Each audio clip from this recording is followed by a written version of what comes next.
Yella lightly knocked on the hatch to the rear restroom. Damar?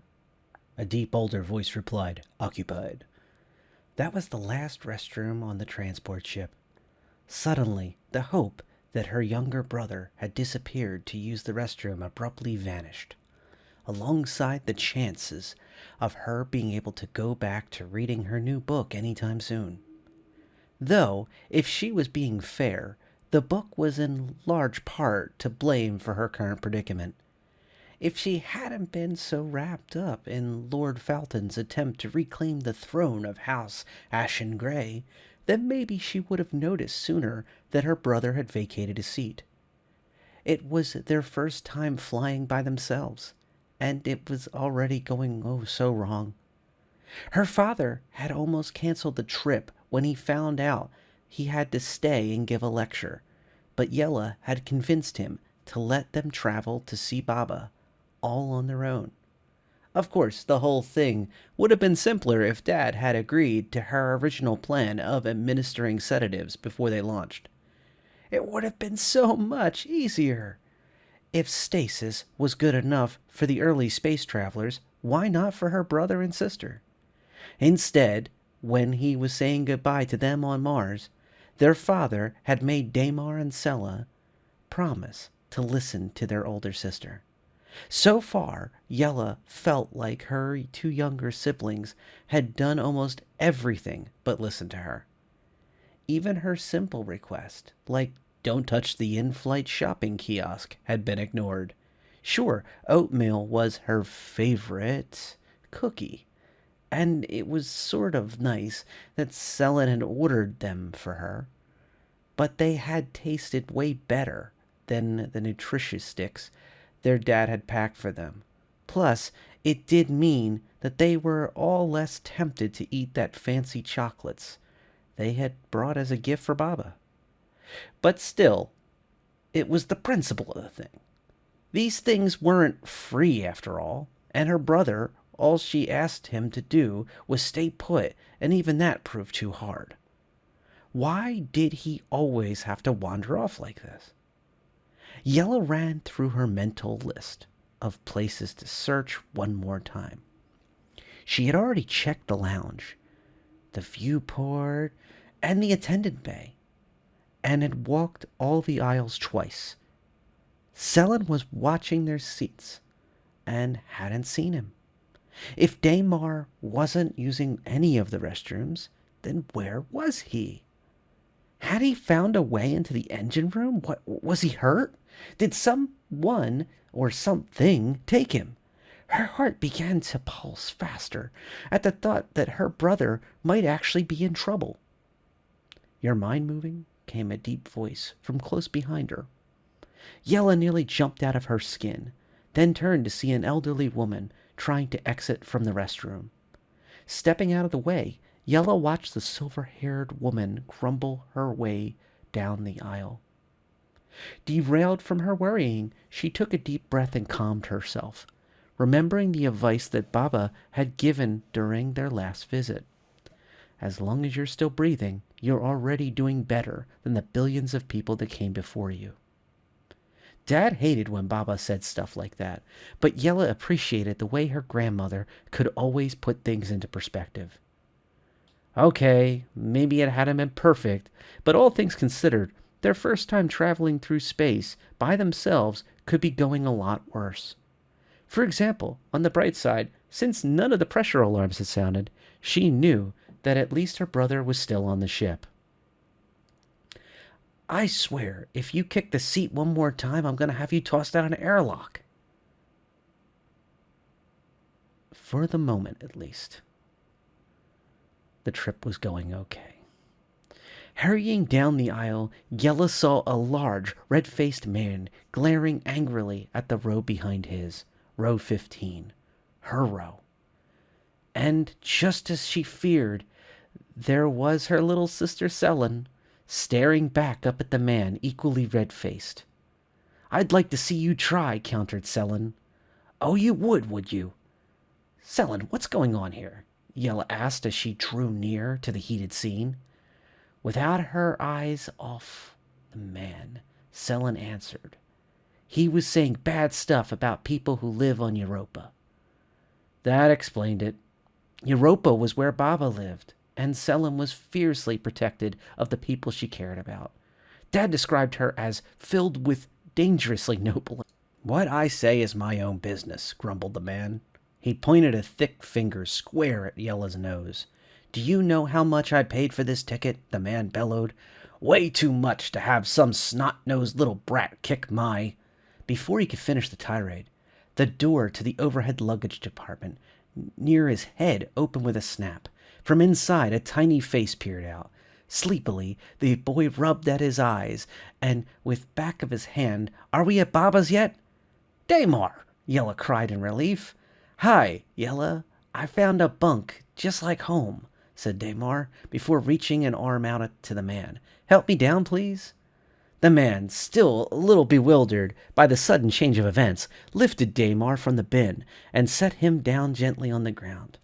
Almost out of instinct, Yella prompted, What did you say, Damar? Thank you, said Damar. Sure, the man replied, not quite certain what else to do. I'm going to need all of you to clear the aisle and take your seats, a passing attendant informed them. We are going to be turning off gravity for our approach very soon. The man seemed to remember some of his anger and the sight of someone in uniform. Hey, you, wait a minute. The attendant paused. Yes, sir? You got to do something about these kids. They've been arguing, kicking my seats, and climbing all over the place. Is that so? The attendant asked Yella. Yella pulled herself up to her full height, which was a full 5 centimeters taller than the year before, and used her most serious adult voice to say, He said spurious and hurtful comments about Europa and its inhabitants. Oh, is that so? The attendant asked the man. Well, Selin immediately jumped in. He did. He said the people from Europa were all cold-blooded liars, and when I said my grandma was from Europa, he told me to shut up. But I wouldn't, because he was wrong, so I kicked his seat, and then he said he was going to throw me out an airlock. Now, wait just a minute here. I just don't think, stated the man, but the attendant cut him off. Sir, right now, all I know is that we are approaching our transfer station, and everyone needs to be strapped in, even people like you. She turned to the children. As for you three, come along. Let's see if we can find you somewhere better to sit. With that, the attendant marched Damar, Selin, and Yella past the man, Selin glaring at him like a hawk as she passed, and up the stairs to the executive lounge. The room was elegantly furnished in brass fixtures and dark woods, while the entire front wall was lined with a display that projected real-time views of the ship's trajectory, much better than the view from the small seat-back displays. The room was mostly empty, with only a few plush chairs occupied. We are a little light today, so we're going to have some extra seating here. I need you to promise that to me that you won't cause any trouble if I let you sit up here. We promise, they responded in unison, with Sella chiming in just a fraction later than her siblings, since she was never one to take a promise lightly. Good. Now strap yourselves into the harnesses. The attendant helped Damar and Selin position their zero-G harnesses into place, while Yella proudly did her own, glad that the instruction she had read earlier in the safety manual. There, all set, the attendant said as she adjusted Selin's last strap. Oh, and my father was from Europa too, she said with a wink, before leaving to attend to the other passengers. Damar sunk back in the thick padding of the seat with a comfortable sigh. I like being executive. Selin, do you think you could kick someone out of the next flight too? Yes. No, Selin and Yella answered respectively and simultaneously. Prepare for zero-G, announced the Tannoy. The little gravity warning light overhead clicked on. The counterspin thrusters fired, and a moment later they felt themselves lighten until they were pressed against the seat's harnesses. Making final approach to transfer station Banaru. Stand by. Ahead on the view screen, a small speck was quickly growing larger and larger until you could just make out that it was a spoked space station. Long arms jutted out of a central hub and connected to the outer rings, giving it the appearance of a robotic wagon wheel. The station spun about its axis, using centrifugal acceleration to provide gravity to those on board. However, as the ship approached, the spinning appeared to slow to a stop. Yella began to explain to Daymar that it wasn't the station that was slowing, but rather it was the ship that had begun rotating at the same speed, only making the station look like it stopped. She would have gone on to explain more about docking procedures, but Daymar had already fallen asleep. Inside Transfer Station Banaru, there was a hive of activity. Situated just outside the Sol Crowshaw jump point, travelers from all over both systems arrived to the switch between smaller local shuttles and larger Starliners.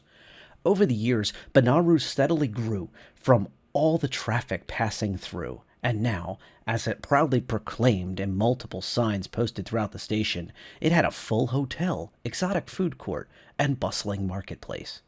The food court was especially popular with people arriving from Crowshaw, since it is recommended that you fly on an empty stomach through interspace, at least the first few times until you get used to the sensation.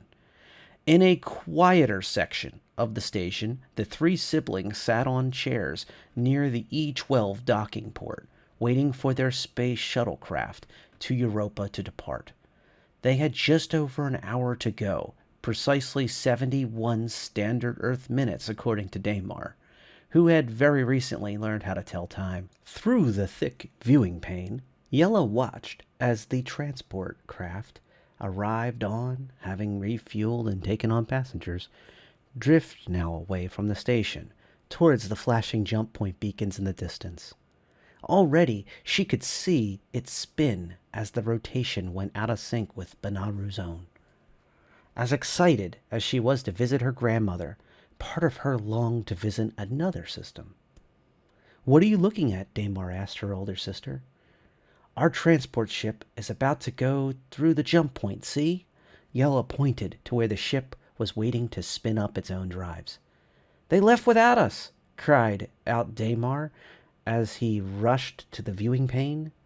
Yella got up and put a comforting hand on the boy's back. "No, remember? That ship is going to Crowshaw. We're getting on a different ship to go to Baba's." "Oh," said Daymar. A tiny bright light flashed, and the ship reached inner space, disappearing from sight.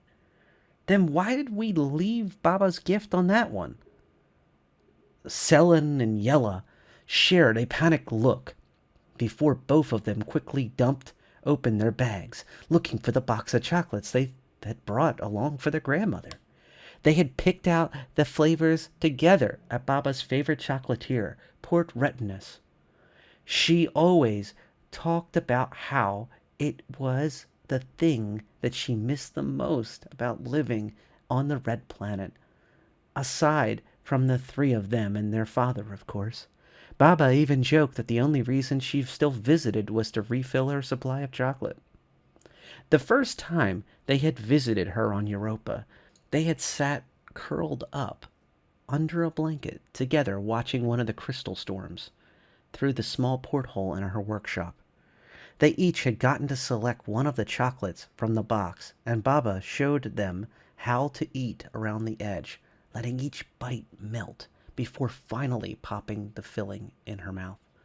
And now, thanks to being so distracted by the argument, they had forgotten Baba's gift on the Starliner, and her chocolates were somewhere in a whole other star system. "It was in the back of the seat," Daymar reminded them. "You said I wasn't allowed to touch it, even though I promised to be careful." "Why didn't you say something?" Selen demanded. Daymar's eyes got wide, like they were about to cry. Yella felt like crying too, but that wasn't going to help anything. It wasn't his fault. I forgot to. "Baba's going to be so mad at us," said Selen. "No, she isn't," said Yella. "Yes, she is," said Selen. The thought of Baba being mad at him was enough to burst Daymar's seal, and tears came flooding down his face. His face curled like he was about to cry out, but the sound never came. Damar had always been a quiet crier. Their father said it was like watching a vid on mute. It's my fault for getting us into this stupid fight with this stupid man. It's always my fault. And with that, Selin angrily crossed her arms and started to cry as well. If anyone's to blame, it's me. I should have remembered, said Yella. I'm in charge. You're right. It's your fault, agreed Selin through her tears. That's when Yella started crying too. Now, if a different attendant had been assigned to watch over them at the docking port, things might have gone very differently for the three siblings. However, Tyvar Montclair had been given the task, and if asked, Tyva would quickly tell you that even from a young age, she had been no good dealing with children. At the sight of the three siblings sobbing their eyes out, instead of going to comfort them and find out what's wrong, Tyva decided to, in fact, probably best use a restroom at this exact moment, and that's exactly what she did. Left on their own, the children continued to cry for a few minutes longer. Damar was the first to run out of tears. Sniffling, a thought occurred to him. Let's get her a new present. Those chocolates were from Mars. We can't just get her more, explained Yella. We can get her something better, said Damar, with growing enthusiasm. There's probably something stellar in this market. That sign says it has some of the best shopping in the whole sector, said Selin, suddenly caught up with the idea that they might be on an adventure that's going to be happening very soon. But the attendant said we weren't supposed to leave, said Yella. Good thing she isn't here then, Selin pointed out. We can go and get a gift and be back before she even knows we were gone. I don't think we should. We could get in trouble. Remember what Baba says? No one has ever done anything great without getting into at least a little bit of trouble, quoted Selin. Yella remembered this as another of Baba's sayings that the father didn't like. Before she could respond, Yella saw Damar already heading down the corridor towards the central hub. Wait up! The trio traveled down the connector spike until it opened up into a vaulted central hub. Rimmed along the sides by multiple floors, the massive space was filled with people floating from stall to stall, shopping, eating, and talking. There was even a live musician playing complicated music on a Lexion from Perusi. Damar covered his ears as he walked past, not yet accustomed to the recently introduced instrument, rasping and buzzing. As they walked, they stared wide-eyed at the people flowing around them. Even though the town they lived in on Mars received its fair share of visitors, it was nothing compared to the hodgepodge of colonists, traders, and settlers that crisscrossed their way through the hub. The children took turns pointing out travelers' origins. That old guy is from Mars like us, said Damar, spotting someone wearing a smooth, thick jacket style that so many Martians wore to keep off the dust. Those pressure lenses must mean that person is from Gone, noted Selin, as a person wearing thick set of purple goggles walked past, returning her stare. And those two women wearing scaly green and yellow robes are definitely Davian, observed Yella. Damar wanted to talk to a gentleman slurping wide fat noodles at a food counter who had the same triple-plated braids that their own grandmother wore. And Selin was about to go ask a tall woman with bluish skin where she was from when Yella focused them on the task at hand. As interesting as these people were, they were supposed to be finding a gift for Baba. After instructing them not to touch anything and writing E12 on Damar's hand so he would know which docking port to go to if he got lost, Yella steered her two younger siblings towards a row of stalls that featured beautiful jewelry. There were gilded rings, necklaces made from gemstone flowers, and even a brooch that looked like a dust beetle. But after thinking for a bit, none of them could ever remember seeing Baba wear jewelry. Maybe that means she really needs some, said Yella. Or that she hates it, said Selin. Let's keep looking. They proceeded through the marketplace, visiting a stall with long scarves for filtering air, another stall with little bright red lizards for sale, and a hawker who is peddling genuine Patambu fruit all the way from Rezi. But after wandering up and down the market, They had narrowed down their options to 2 booths. Yella thought that she could get Baba a fancy bottle of lotion made from diggory blossoms, and according to the vendor, only grew on Aramis. She works with her hands a lot, and cold weather makes them dry, explained Yella. Sella thought about this. Selin thought she could get Baba a little silver multi-tool.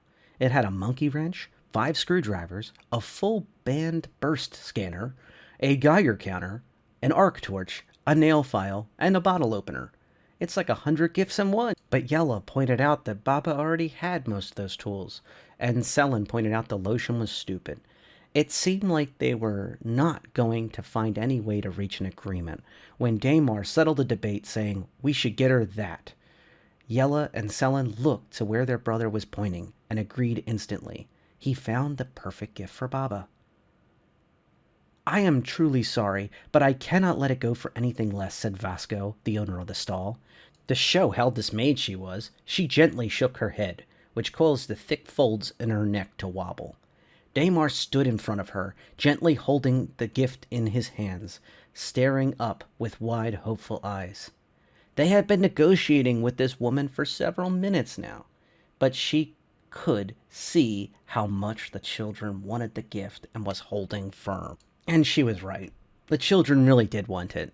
Just looking at the gift, it was clear that Baba would love it, even more than even the chocolate. Functional and beautiful, they would have paid twice as much as Vasco was asking. But since they couldn't even afford to pay what she was asking, it was looking less likely by the second that they weren't going to be able to make this work. Yella quickly counted their pooled funds again. It was all the emergency money their father had given them, plus the allowance Yella had been saving for a new book, and the dollar that Damar had found walking through the spaceport in Port Retinus. Despite Yella's fervent hope that the amount would come out different this time, they were still 8 short of the asking price. "Are you sure you can't go lower?" "I'm already charging 10 less than I normally would, because you seem to be such nice children. But if you do not have enough money, I'm afraid there's nothing I can do." Vasco reached to take the gift back, but Damar stepped out of the way. "Please, we have to get this for our Baba," said Damar. "What do you have here?" A meaty hand plucked the gift from Damar's grasp. The 3 children turned, surprised to see the man from the transport ship standing behind them. He held the gift to his face. "Oh, look at this. Very nice." "Give that back," demanded Selin, jumping up to try to snatch it back. The man raised it high above their heads. "That's for our Baba," added Damar. "Now, children, you had your chance," scolded Vasco. "If this nice gentleman wishes to purchase it, then, well... You know what? I think I am going to buy it." The man sneered at Selin. "Excellent choice. You have wonderful taste." "He didn't even want it. He just doing this to be mean," said Selin. "You're wrong there, kiddo. I'm actually a collector, and this is a rare find," said the man while examining it closer. "That it is. All the detail work, hand done. Very few like it," said Vasco. "Please, there has to be some way we can..." Yella paused. Something caught her eye on the back counter. "Wait, is that a Banu Lockbox? Have you ever opened it?" "No," Vasco reluctantly admitted. "Not yet." Crafted for the heads of the Banu guilds to hold their valuable items or documents, every Banu Lockbox is unique in its design. To make them extra secure, no 2 have the same solution, and often not even the artisan who makes them knows how to open them. When the original owner passes away, whatever mysteries it holds can be remained unclaimed for generations, though often they were simply destroyed in the process of opening them. That's what made an intact one so rare. Yella knew all about Banu lockboxes thanks to her father. I can open it for you," said Yella. Like some kind of kid can solve a Banu lock. "Our father's a professional. He lectures on the Banu." "Do you really think you can open it for me?" Vasco asked eagerly. "She can for the right price," said Selin. "Yeah, give us Baba's gift," insisted Damar, reaching up for what was up where the man was still holding. I have been trying to open it for years. Vasco considered the proposition. If you actually do it, then we have a deal. Hey, the man protested. I thought you were going to sell it to me. Not anymore. Hand it here. What if I pay you twice as much? You can pay me twice as much when the girl proves unsuccessful. Vasco took the gift from the man, and then, very gingerly, she placed the delicate lockbox on the counter in front of Yella. No forcing it. You have to open it in the proper way. I know. Yella wiped her hands off on her pants before gently running them over the surface of the box. Banu had a slightly different approach to numbers and geometry than humans did, so the first step was to switch her brain to see the world in the way they did. She took a deep breath and blocked the sounds of the marketplace from her mind. It took a lot of concentration to be a Banu. She'll never do it, said the man. Heck, I've got a 10-spot right here that says she breaks the thing trying. Quiet, Selin and Vasco said in unison. She counted to 27 over and over until she had the right rhythm. Every other odd number, sound needed to strike between the beats of her heart. Placing her index finger on the smooth spot along the short side of the box and her thumb on the corner closest to her, she tapped along. She felt she had it right. She pressed firmly in time, matching the black and white pattern that repeated on the edge of the box. On the 5th tap, the box clicked and a series of ridges rose along the top. She did it! Exclaimed Vasco. Only the first part, said Yella, and thought to herself, the easy part. Rotating the box, she adjusted her hands so that they interlaced over the ridges as she began to count again and again. She was interrupted by an announcement on the station speakers. All passengers for Europa, this is your last boarding call. Oh no, that's our flight. Yella completely lost her train of thought. We have to get back. We can't leave without the gift, said Yellen. We can't miss our shuttle, said Yella. I guess it does look like you don't have a deal after all, the man happily said. Docking port each 12, last call for Europa, said the man on the tonneau. Here, said Vasco, holding out the gift. Take it. I've had the box for years, and I've never even gotten this far. Are you sure? Asked Yella. She's sure, said Selin, as she took the gift and placed it in her bag. She's crazy, is what she is, complained the man. Just promise me you'll stop by next time you're in Banaru.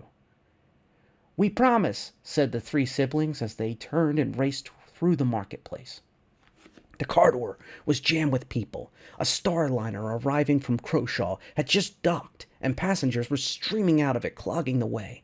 Yella and Selin tried to find their way through, Yella by saying excuse me, and Selin by shoving. Damar was having a much easier time weaving his way past the crowd.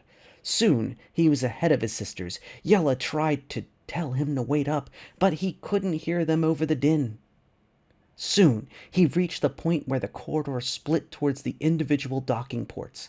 Yella was trying to squeeze past a group of sojourners, hugging and each other saying goodbye, when she saw Damar pause and study the directional. He held up his hand, looked at the smudgy 12 Yella written on it, and turned left, down the corridor towards the docking port F-12. Damar, wait! He paused to look at them, rushing around a stalled luggage drone. Yella urgently waved for him to come back, but he had just returned her wave and continued down the wrong way, disappearing from view. Yella was instantly filled with regret for not spending more time helping him learn his letters. Desperate, Yella adopted Selin's method of transversal, and soon the two of them were pushing their way through the throng of people. When they finally cleared it, they saw Damar standing in front of the docking port airlock. Damar, that's the wrong... Too late, he rushed on board. Yella and Sella ran after him. Passing through the airlock, the sisters emerged into a cavernous hold of a large hauling ship. Damar stood a few steps in, gulping up at the rows and rows of massive cargo containers. We get to fly on this ship? Asked Damar, excited by the prospect. Where are the seats? No, we're not. Come on, we have to go, said Yella. She grabbed Damar and pulled him back towards the airlock when it sealed with a hiss in front of him. Yella hurried to the controls and pressed the release button, but a red alert told her she didn't have permission. Before she could figure out what to do next, a loud rumble sounded as the engines came to life. Looks like we are flying on this ship, said Selen.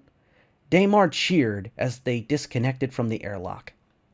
This was part 1 of 3 parts of the story A Gift for Baba, originally created by the CIG lore team in text format. And also it has artwork by Sean Andrew Murray as the artwork that you see on the screen. So yeah, really cool video to create. I think the story is here. It's enjoyable. And I got to tell you, I think it really puts you in the season, whatever holidays you celebrate, or if you're just going for the. You can clearly see where this is going into the Banu Lockbox, which is very popular now. There is the replica box that you can get at StarCitizen, so be sure to check those events. It's free. You can go to those events, not a dime you have to spend. If anyone's near you, I just went to the New Jersey StarCitizen. It was it last weekend, and I had a really great time. Great people there, huge turnout, and it was a wonderful time to talk with other community members, meet some people from the CIG teams, and really just in general celebrate StarCitizen in a different way. So I highly recommend it's worth a shot once, even if you fly in solo, which is my case. Made a lot of new friends. Really cool time. So back to this lore post. A Gift for Baba. It was originally posted in this part 1 back on the 4/13/2021. But you know what? I'm going through back catalog and I'm really having fun challenging myself. Before anybody asks, no, I could not do all 3 parts in one video. It would probably destroy me.